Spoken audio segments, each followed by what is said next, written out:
جیسی آئے. آپ کے مقابل میں مشرکین کا وہ پہلوان آیا جس کے بارے میں کہا جاتا تھا وہ 1000 لوگوں کی تنہا طاقت رکھتا تھا. وہ مقابل میں آیا. سعد بن ابی وقاص کہتے ہیں میں تو کامیاب ہو گیا, مولا نے میری دعا سن لی اور بڑا پہلوان میرے سامنے بھیجا. اور پھر تیر جب چلاتے تھے اور تلوار چلاتے تھے ان کی دعا کے مطابق ہی اس بڑے پہلوان کو کبھی دائیں سے مارا, کبھی بائیں سے مارا, کبھی سامنے سے مارا. اور سعد بن ابی وقاص کی تلوار اور ان کی تیر کا اندازہ کر سکتے ہو؟ یہ تنہا صحابی ہے. جب تیر چلاتے تھے میرے آقا پیچھے سے کہتے تھے بیابی انت و امی ارمی یا سعد, اے سعد تیر چلا میرے ماں باپ تجھ پر قربان ہو. ہے اس کی لذت, اس کی حلاوت, ایمان کی مٹھاس ہوتی کیسے ہے؟ اس کے لیے حضور پاک صلی اللہ علیہ وسلم نے 3 علامتیں بتائی ہیں. جس شخص کے اندر یہ 3 باتیں آ جائیں تو پھر وہ ایمان کی لذت محسوس کر سکتا ہے, ایمان کی مٹھاس اسے مل سکتی ہے. ایمان جو ہے صرف داڑھی ٹوپی کا نام نہیں ہے, جبہ کرتے کا نام نہیں ہے. ایمان صرف جھنڈا لے کر گھومنے کا نام نہیں ہے. ایمان ایک الگ کیفیت ہے جس کا سرور بندے کو ملتا ہے, جس کی لذت اور جس کی شیرینی کو وہ بتا نہیں سکتا. اور وہ کیسے حاصل ہوتی ہے؟ 3 چیزیں میرے آقا فرماتے ہیں. پہلی چیز اللہ اور اس کے رسول سے سب سے زیادہ محبت کرتا ہو, پہلی چیز. اور دوسری چیز یہ ہے کہ جس سے بھی محبت کرتا ہے دنیا میں وہ صرف اللہ اور اس کے رسول کے لیے کرتا ہے. تیسری چیز ہے کفر میں واپس لوٹنے کو اتنا سخت سمجھتا ہو جیسے آگ میں ہاتھ ڈالنے کو سخت سمجھتا ہو. آگ میں ہاتھ ڈالنا کسی کے لیے آسان ہوگا لیکن کفر و شرک کی طرف جانے کو سخت ناپسند کرتا ہو. یہ 3 چیزیں اگر تمہارے اندر آ گئی تو ایمان کی لذت مل جائے گی, ایمان کی مٹھاس مل جائے گی. زندگی میں سب سے زیادہ پرائیورٹی کس چیز کو ہو؟ اللہ اور اس کے رسول کو. دوسری چیز دنیا میں جس سے بھی تعلق بنے گا وہ صرف اللہ اور اس کے رسول کے لیے بنے گا. تیسری چیز کفر کی طرف کبھی لوٹنا پسند ہرگز نہ کرے, بلکہ کفر کا نام سنتے ہی اس کے اندر ایسی ہیبت آ جائے کہ میں آگ میں ہاتھ ڈالنا تو پسند کروں گا لیکن کفر کی طرف ہرگز نہیں جا سکتا. یہ 3 چیزیں تمہارے اندر ہیں یا نہیں آپ آبزرو کر لیں, خود آپ اس کا احتساب کر لیں کبھی بیٹھ کر کے کہ میں زندگی میں سب سے زیادہ کس سے محبت کرتا ہوں. اگر اللہ اس کے رسول سے سب سے زیادہ محبت کرتے ہو تو اس کا مطلب ہے کہ پہلی چیز تمہارے اندر آ گئی ہے. اور اپنے تعلقات کو دیکھ لو, جس سے بھی آپ کے تعلقات ہیں وہ اللہ اور اس کے رسول کی رضا کے لیے ہے تو دوسری چیز بھی تمہارے اندر ہے. اور تیسری چیز بہت امپورٹنٹ ہے جو اس زمانے کے لیے ہے, کفر کی طرف لوٹنا اتنا ناپسند کرتا ہو جتنا آگ میں جانا بھی ناپسند نہ کرتا ہو. یعنی آگ میں جانا جتنا اس کے لیے ناپسند ہے اس سے زیادہ کفر میں جانے کو ناپسند کرتا ہو. یہ چیز اگر آپ کے اندر ہے تو میرے عزیزو ایمان کی لذت مل جائے گی, ایمان کی مٹھاس مل جائے گی.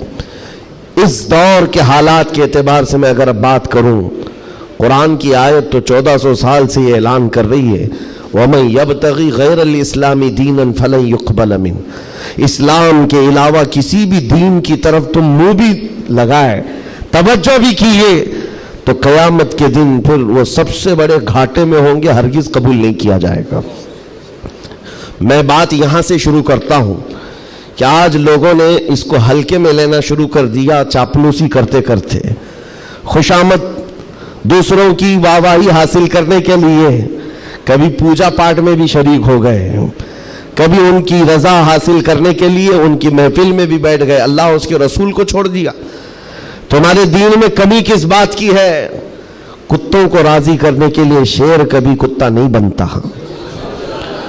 ایک بات یاد رکھو, رسول پاک صلی اللہ تعالیٰ علیہ وسلم کا جو سپاہی ہے وہ ہر گھڑی ہر میدان میں سپاہی ہے. اسے کس چیز کی کمی ہے؟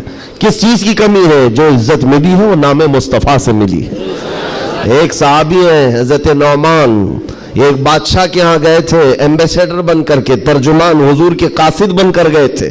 بہت دور ملک تھا, میرے آقا مدینے میں ہیں, لیکن جانتے ہو اس بادشاہ نے آپ کے آنے کے لیے ریشم کا قالین بچھایا, سونے کی کرسی لگائی, لیکن وہ صحابی رسول جیسی آئے اپنی تلوار سے انہوں نے ریشم کے قالین کو پھاڑ دیا, زمین پر چلنے لگے. اور کرسی جب سونے کی کلائی کی ہوئی کرسی بچھائی گئی ان کے لیے، بادشاہ نے بہت عزت دیا کہ محمد عربی کا قاصد آیا ہے، سفیر آیا ہے، لیکن انہوں نے کرسی کو بھی ٹھکرا دیا، کہا مجھے دوسری کرسی لاؤ۔ کیوں؟ صرف اس لیے اس بادشاہ نے پوچھا کہ اتنا زیادہ غرور ہے عرب والوں میں، اتنا زیادہ ایٹیٹیوڈ ہے محمد عربی کے غلاموں میں، ان کے سفیروں میں؟ صحابی رسول نے کہا نہیں، نہ یہ غرور ہے نہ یہ تکبر ہے۔ میرے آقا صلی اللہ تعالی علیہ وسلم نے فرمایا ریشم کا استعمال مرد کے لیے حرام ہے، سونے کا استعمال مرد کے لیے حرام ہے، تو میں مدینے میں رہوں تب بھی غلام ہوں، دنیا میں کہیں پر رہوں تب بھی میں غلام ہوں۔ انہوں نے پاس و لحاظ رکھا ہے نسبت رسول کا، تو پھر وقت کے بادشاہوں کو بھی انہوں نے جھکنے پر مجبور کیا ہے۔ کس چیز کی کمی ہے مسلمانوں تمہارے پاس؟ کون سی دولت کی کمی ہے؟ سب سے بڑی دولت تو تمہارے پاس یہ ہے، آج تک ایک بہت بڑی بات میں بتاؤں آپ کو، یہ آپ کی مسجد کے امام ہیں، محبت چاہے جتنی بھی کرتے ہوں آپ ان سے، عقیدت جتنی بھی کرتے ہوں، ایک دن ان سے کہہ دینا مولانا عبد الکریم اپنے باپ کا نام لے کر لوگوں کو رکوع میں جھکا کے دکھائے، لوگوں کو اللہ اکبر کہنے کی بجائے اپنے باپ کا نام یا بادشاہ کا نام لے کر سجدے میں جھکا کر کے دکھائے، کوئی جھک سکتا ہے؟ ارے بادشاہ وقت بھی یہاں آ کر کھڑا ہو جائے اور کہے میرے نام سے جھک جاؤ، مجال ہے کوئی ایک بھی پیشانی جھکے گی؟ نہیں جھکے گی۔ ہاں اگر ایک کمزور کسان کا بچہ بھی حافظ قرآن ہو اور آ کر مصلی پر صرف اللہ کا نام لے، سب کی پیشانیاں جھکتی۔ یہ خاصہ ہے اس قوم کا کہ اس قوم کو اگر جھکایا جا سکتا ہے تو صرف اللہ کے نام پر، باقی کسی کے نام پر یہ پیشانی نہیں جھکتی ہے۔ اور آپ کو پتا ہے آج کے دور کا یہ بھارت تو چھوٹا ہے، اکھنڈ بھارت جس پر اکبر بادشاہ راج کرتا تھا، جس میں افغانستان تک کی سیمائیں آتی تھی، اس دور میں ڈکٹیٹر رول ہے، کوئی الیکشن والا بادشاہ نہیں ہے۔ 40 سال تک بیٹھا ہوا بادشاہ جب نیا دین لے کر کے آیا، اور اس کا نام بھی اکبر تھا، نمازیں بھی اس نے اس طرح بنائی کہ بادشاہ کے نام پر رکوع ہوگا، سجدہ ہوگا۔ میرے عزیزوں، ایسا تمکنت اور ایسے جلال والا بادشاہ، لاکھوں کی فوج ہے اس کے پاس، بڑے بڑے راجے مہاراجے آنکھ نہیں ملا سکتے تھے، لیکن جب اس نے یہ کہا کہ عبادت میں بادشاہ کے نام پر جھکنا ہوگا، صرف 25 سال کی عمر کا مجدد الف ثانی کھڑا ہو گیا، کہا نہیں یہ پیشانی جھکے گی تو صرف اللہ کے نام پر۔ حد ہو گئی میرے عزیزوں، بادشاہ وقت جس کے پاس سارا جبر طاقت ہے نہیں جھکا سکا، اور جھکانے کے لیے اس نے ایک بار کیا کیا، دربار میں اتنا چھوٹا سا دروازہ بنایا کہ آنے والا جھک کر کے ہی آئے، جو بھی دربار میں آئے وہ جھک کر، سیدھا آ نہیں سکتا تھا، اتنی چوکھٹ چھوٹی بنا دی۔ مجدد صاحب رحمت اللہ تعالیٰ علیہ کو بلایا گیا تھا دربار میں کہ یوں تو یہ جھکتا نہیں، لیکن دربار میں آنا ہے تو کیسے آئے گا؟ جب وہ قریب پہنچے دیکھا کہ اتنی چھوٹی چوکھٹ بنی ہوئی ہے اور یہاں جانے کے لیے رکوع کی حالت میں جانا پڑتا ہے۔ وہ اللہ رب العزت کا ایسا بندہ، رسول پاک کا سپاہی، اپنے دین کا محافظ، دیکھتا ہے جانا ہے ٹھیک ہے جائیں گے، لیکن جس وقت داخل ہونا تھا وہ نہ جھکے، نہ ہی رکوع کیا، نہ ہی پیشانی جھکائی، پہلے پیر اندر ڈال دیا، پیر اندر ڈال دیا۔ جیسے سامنے لوگوں نے دیکھا کہ لوگ پیشانی پہلے اندر ڈال کر کے آتے تھے، اور یہ عالم دین ہے کہ پیر اندر ڈال کر کے آ رہا ہے۔ یہاں جیسی آئے تو لوگوں نے یہ اعلان کیا کہ بادشاہ کی بڑی توہین ہوئی، بادشاہ کی بڑی توہین ہوئی، پاؤں دکھا کر کے آ رہا ہے یہ مولوی، قدم دکھا کر کے آ رہا ہے۔ آپ نے کہا بادشاہ کی توہین میں نے نہیں کی، بادشاہ نے خود اپنی توہین کروائی ہے، اسے خود پیر پسند تھے اس لیے دروازہ چھوٹا کیا۔ عزیزان گرامی وقار، تمہارے پاس کس چیز کی کمی ہے؟ اللہ تعالیٰ نے یہ خصوصیت عطا کی ہے، یہ پیشانی کبھی کسی غیر کے سامنے نہیں جھکتی ہے، نہیں جھکتی ہے۔ کروڑوں کے سامنے تھوڑی طاقت و قوت کی پوجا کرنے والی یہ قوم نہیں ہے۔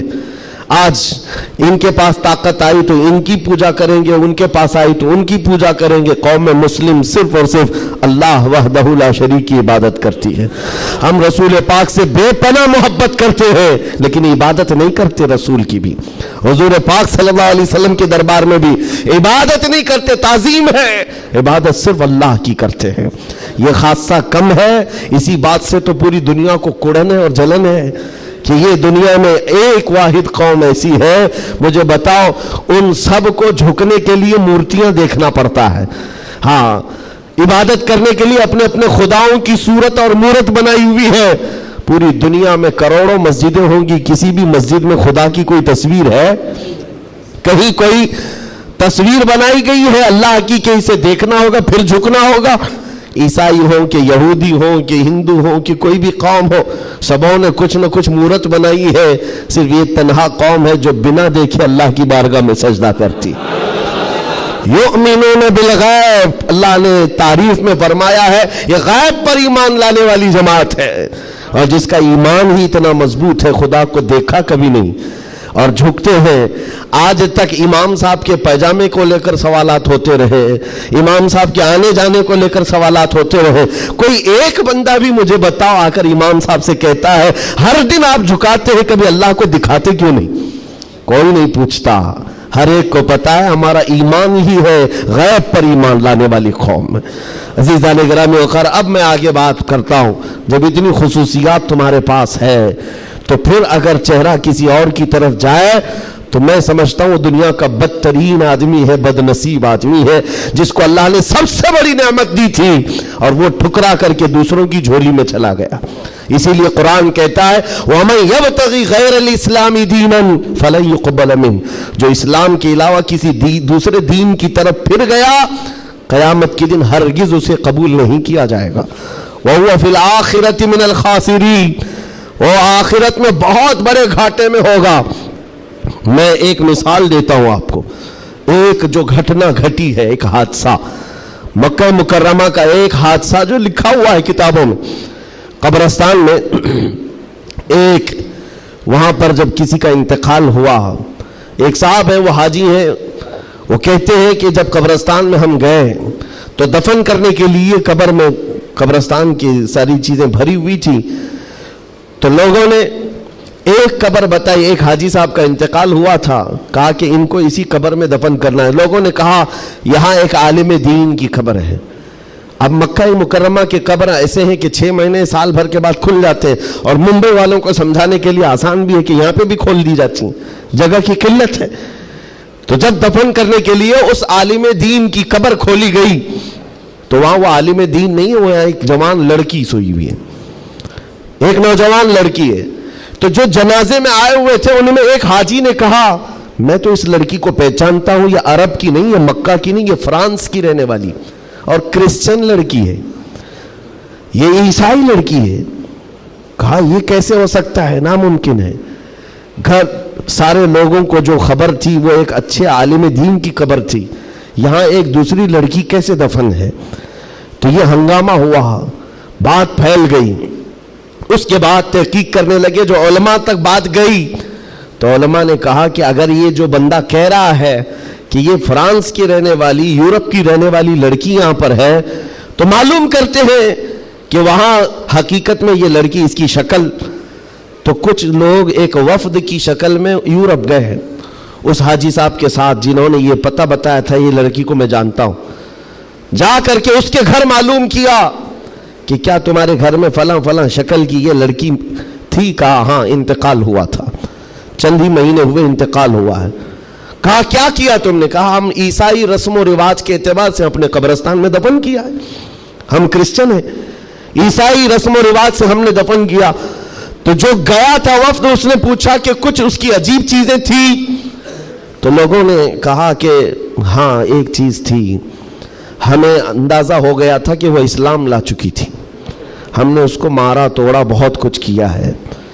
تو پھر یہ بات خبر پھیلی اس لڑکی کے اسلام لانے کی، تو مقامی علماء کو پوچھا گیا، ایک عالم دین نے کہا ہاں وہ لڑکی دل و جان سے اسلام کو قبول کرتی تھی اور پیارے حبیب صلی اللہ علیہ وسلم سے بے پناہ محبت کرتی تھی، اور گھر والوں کے ظلم و ستم کو سہ نہ سکی، جان دے گئی اور مر گئی۔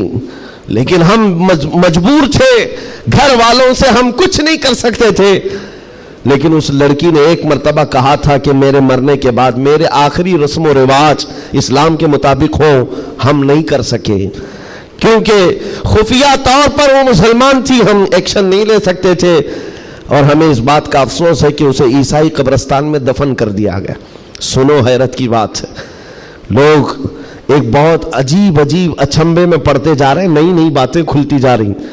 تو اس کے بعد یہ فیصلہ ہوا کہ آئے ہوئے وفد نے اور گھر والوں کو اطلاع دے کر کے کہ ہم چلتے ہیں جس قبرستان میں آپ نے اپنی بیٹی کو دفن کیا ہے، ہم جا کر کے دیکھنا چاہتے ہیں وہاں. ہاں تو عیسائی قبرستان میں بڑی مشکل سے انہوں نے کہا کہ ٹھیک ہے. قبر کھولی گئی تو وہاں وہ عالم دین سویا ہوا جس کو مکہ میں دفن کیا گیا تھا. اب حیرت کی انتہا اور ہو گئی، اس کا اس عیسائی قبرستان میں کیا لینا دینا، یہ آیا کیسے، یہاں پہنچا کیسے. میرے عزیزو، یہ بات اگر لکھی ہوئی نہ ہوتی تو میں کبھی نہیں کہتا.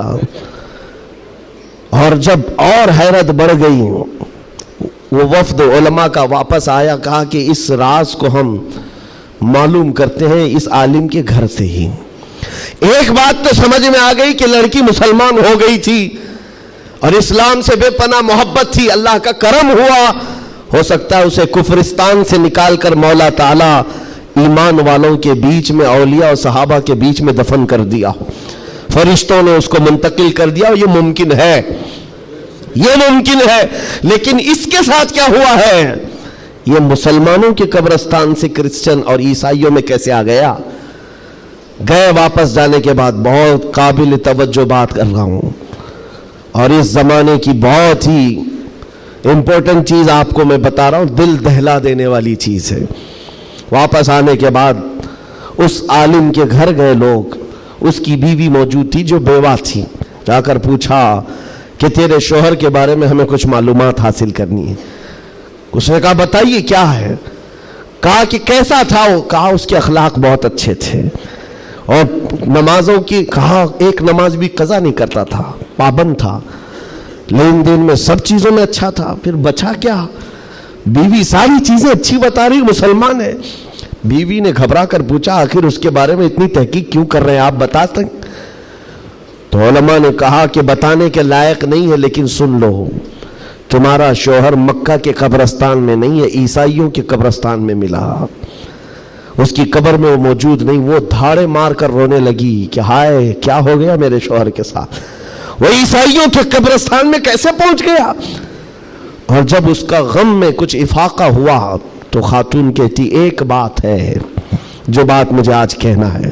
توجہ، عورت کہتی ایک بات ہے، میرا شوہر سب اچھا تھا، لیکن کیا ہے جانتے ہو، جب ہم لوگ رات کو سوتے یا جمع کرتے، غسل واجب ہوتا، تو ہر بار میرا شوہر ایک بات کہتا کہ عیسائیوں کے مذہب میں کتنا اچھا ہے کہ غسل واجب نہیں ہوتا. یہ ہمارے اسلام میں ہے کہ بار بار نہانا پڑتا ہے، عیسائیوں کے مذہب میں جو ہے جمع کرنے کے بعد غسل واجب نہیں ہوتا. کتنا اچھا ہے. یہ بات وہ کہتا تھا، تب میں اس کو ٹوکتی تھی کہ دین اسلام کے علاوہ کسی دوسرے مذہب کے متعلق مت کہا کرو. بار بار وہ یہ کہتا تھا، شاید یہ وجہ ہے کہ موت کے بعد اسے وہیں پہنچا دیا گیا جہاں کی وہ بات کرتا تھا. وَمَنْ يَبْتَغِ غَيْرَ الْإِسْلَامِ دِينًا فَلَنْ يُقْبَلَ مِنْهُ. قرآن کہتا ہے جو اسلام کے علاوہ دوسرے دین کی طرف منہ پھیرا ہرگز نہیں قبول کیا جائے گا. اور میرے آقا فرماتے ہیں من تشبہ بقوم فہو منہم، جس نے کسی دوسری قوم کی مشابہت اختیار کی، قیامت کے دن اسی قوم کے ساتھ اسے اٹھایا جائے گا، اسی قوم کے ساتھ اٹھایا جائے گا. مسلمانوں، آج ایمان مضبوط کرنے کا وقت آ گیا. آپ کے ہواؤں کو دیکھ کر، طوفانوں کو دیکھ کر آپ اپنے دین میں ذرا بھی لچک نہ لانا. کلمہ طیبہ پر اگر حملے ہونے لگے تو کیا تم اپنا کلمہ بدل لو گے؟ اذان سے اگر کسی کو نفرت ہونے لگی تو کیا اذان کی کلمے بدل لو گے؟ یہ دنیا اگر تم بدلنے لگ گئے تو اتنا بدلے گی کہ انسان کی بجائے کتا بنا کر رکھ دے، تب بھی وہ راضی نہیں ہوں گے، تب بھی وہ راضی نہیں ہوں گے. ہم نے دیکھا ہے ان لوگوں کو جو آج بھی دھوتیاں اٹھا کر کے چلتے ہیں، جوتیاں اٹھا کر کے چلتے ہیں، ان کی حیثیت کیا ہے؟ آج کفار و مشرکین کے قدموں میں بیٹھ کر کے وہ سوچتے تھے کہ سکتہ مل جائے، تختہ مل جائے، ملا کچھ نہیں، استعمال ہوتے رہے، ذلیل اتنے ہوئے کہ نہ اپنی قوم کے رہے نہ اس قوم کے رہے. کاش ایک بار میرے مصطفیٰ کا وفادار بن کر دیکھتا، ایک بار بن کر کے دیکھتا، پھر عزتیں کیا ہے، اللہ اکبر، جب تک بکے نہ تھے تو کوئی پوچھتا نہ تھا، یا رسول اللہ تم نے خرید کر ہمیں انمول کر دیا ہے۔ حضور کے قدموں میں جو عزت ہے وہ کہیں نہیں مل سکتی۔ تخت کے لیے، سکتے کے لیے جو لوگ اپنا مشن بھول گئے، اپنا دین بھول گئے، اپنا ضمیر بیچ لیے، میرے عزیزوں بہت بڑے گھاٹے میں ہیں، بہت بڑے گھاٹے میں ہیں۔ زندگی میں ایک بات یاد رکھو، اسی لیے میں نے اسی حدیث سے یہ بات شروع کی۔ اللہ کے نبی فرماتے ہیں کفر کی طرف پلٹنے کو اتنا ناپسند کرتا ہو جتنا آگ میں ہاتھ ڈالنے کو ناپسند کرتا ہو، آگ میں ہاتھ ڈالنے کو ناپسند کرتا ہو، اتنا سخت و ناپسند کرتا ہو، تب جا کر کے اس کو ایمان کی لذت ملے گی، ایمان کی حلاوت ملے گی۔ آج اپنے بچوں کو بھی یہ نصیحت کرو، کفر کی آندھیاں چلی ہوئی ہیں، تمہارے بچوں کو اسکولوں میں کب کافر بنا دیا جاتا ہے پتہ ہی نہیں چلتا، کب تمہیں کون سے بھجن سکھائے جائیں، کون سے گیت سنائے جائیں جس کی وجہ سے بندہ کافر بن جاتا ہے، اسلام سے اس کا تعلق ہی ختم ہو جاتا ہے۔ اپنے بچوں کو اس بات کی تو تلقین کر کے جاؤ، بیٹا ہر چیز قربان کی جا سکتی ہے لیکن ایمان کا سودا نہیں ہوتا، ایمان کا سودا نہیں ہوتا۔ ایمان یہ اللہ تعالیٰ کی طرف سے دی ہوئی ایسی بڑی نعمت ہے، کروڑوں ہیں دنیا میں مگر مولا نے تمہیں چنا ہے دین اسلام کے لیے، اور اس میں بھی مسلمانوں میں بھی اللہ کا کتنا بڑا احسان ہے، ہزاروں فرقے ہیں لیکن عاشقوں میں تمہیں چنا گیا ہے۔ ہاں، حضور کی محبت کرنے والے سپاہیوں میں تمہارا نام آتا ہے۔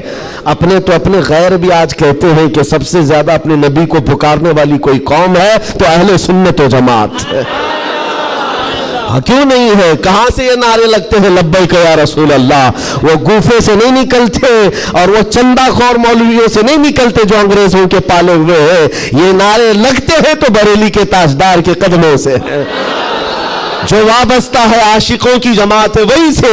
دنیا کو یہ اچھی طرح سے معلوم ہے اپنے نبی سے سب سے زیادہ وابستہ کوئی قوم ہے اس روئے زمین پر تو اہل سنت و جماعت ہے، اہل سنت و جماعت ہے۔ اس چیز کا سودا کبھی ہونے مت دینا ہے میرے عزیزو، اس چیز کا سودا ہونے مت دینا۔ لوگ یہ کہتے ہیں سیکولر بن کر کے جینا چاہیے، یہ بھی اچھا وہ بھی اچھا، میں کہتا ہوں وہ تو منافق ہے۔ پھر سیکولر کا مطلب منافق ہے، دل میں کچھ اور رکھتا ہے سامنے کچھ اور دکھاتا ہے۔ اسلام میں یہ سیکولرزم نہیں ہے، اسلام یہ کہتا ہے لا اعبد ما تعبدون، میں اس کی عبادت نہیں کرتا جس کی تم کرتے ہو۔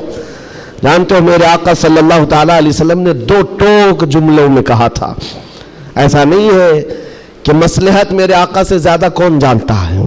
آج لوگ یہ کہتے ہیں کہ سب حالات بنائے رکھنے کے لیے ہمیں کرنا پڑتا ہے، حالات بنائے رکھنے کے لیے تمہیں کرنا پڑتا ہے۔ یہ کیسی بات ہوئی؟ یہ وہ لوگ ہیں جو حالات بنائے رکھنے کے لیے اپنی ماں اور بہنوں کی عزت بھی داؤ پر لگا دیں گے۔ جب درندہ کوئی ڈاکو اس کو خوش کرنا ہو تو کیا تم اپنی عورتوں کا سودا کر سکتے ہو؟ غیرت مر گئی ہوگی ایسے بندے کی۔ حضور پاک کے پاس مشرکین آئے، یہ آپ کو میں بتا دیتا ہوں، قل یا ایھا الکافرون لا اعبد ما تعبدون، یہ سورہ پڑھتے ہیں کہ نہیں پڑھتے نماز میں؟ کب نازل ہوئی تھی یہ آپ کو بتا دوں، یہ سورہ کب نازل ہوئی؟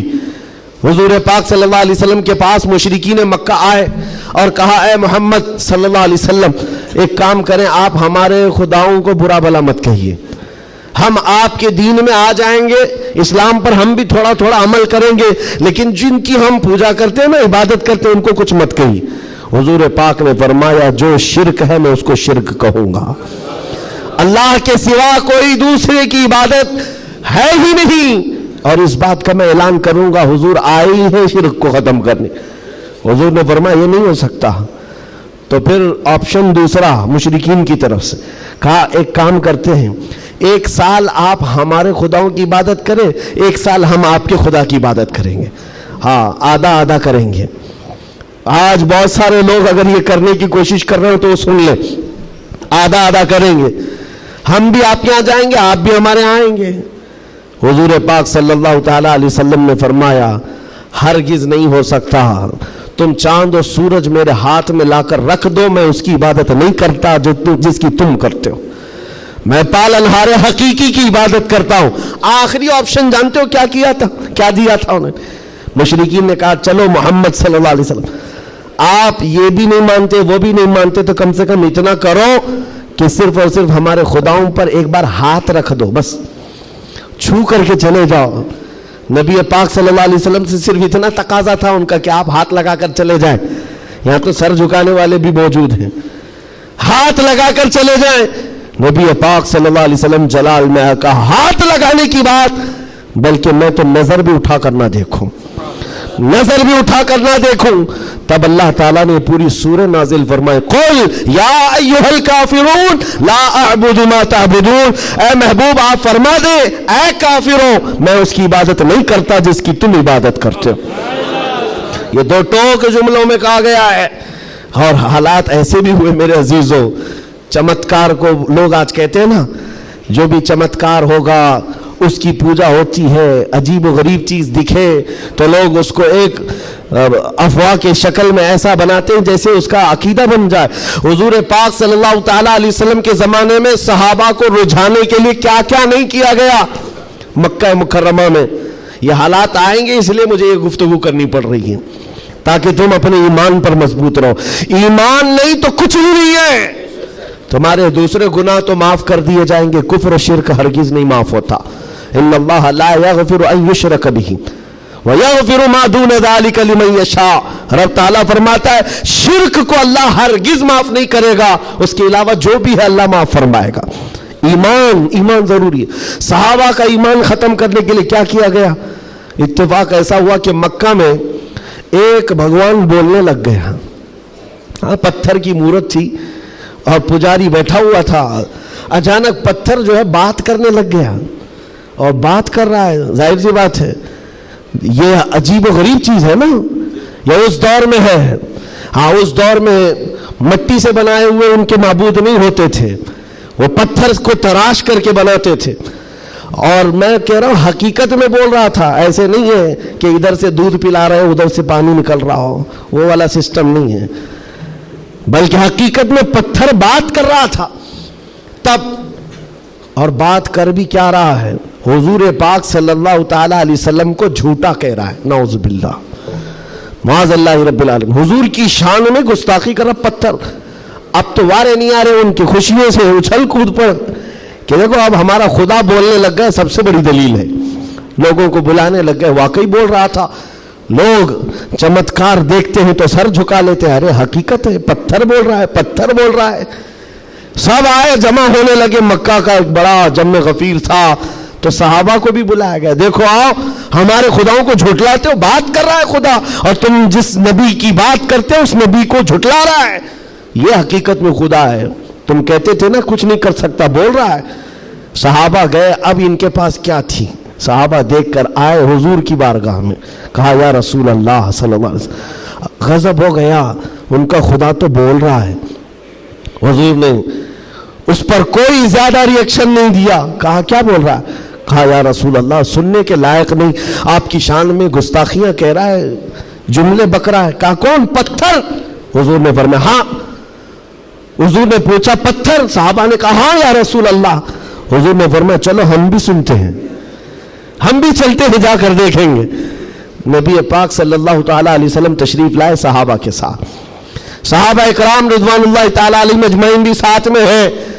جب نبی کریم صلی اللہ تعالیٰ علیہ وسلم وہاں قریب پہنچے تو وہ جو بت بول رہا تھا، بعد میں کر لے سکتے نا،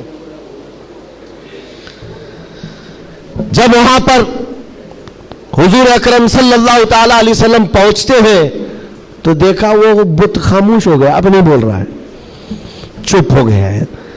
حضور آتے ہیں، پجاری سے پوچھتے ہیں، بہت اعلان کر رہے تھے، کہاں ہے؟ کیا بول رہا تھا؟ کہا بول تو رہا تھا، صبح سے بول رہا تھا، ابھی چپ ہو گیا۔ حضور پاک نے فرمایا میں بھی سننے کے لیے آیا ہوں۔ اب وہ پاؤں میں گر پڑا پجاری، کس کے؟ خدا کے۔ ارے ہمارے خدا بول تو دو ایک بار، جو صبح سے بول رہے تھے دوبارہ بولو، صبح سے بول رہے تھے دوبارہ بولو، کیونکہ اب ذلت تھی، اب چپ ہو گئے، اب نہیں بول رہا ہے۔ لوگ جو کھڑے تھے وہ بھی گواہی دے رہے نہیں سچ میں بول رہا تھا، ہم نے بھی سنا، ہم نے بھی سنا۔ حضور پاک صلی اللہ تعالیٰ علیہ وسلم نے اس پجاری کو ہٹایا اور کہا ہٹو، میں پوچھتا ہوں کیا بول رہا تھا۔ حضور پاک صلی اللہ تعالیٰ علیہ وسلم قریب آئے، پتھر سے کہا کیا بول رہا تھا؟ بول۔ پتھر بولنے لگا اشہد ان لا الہ الا اللہ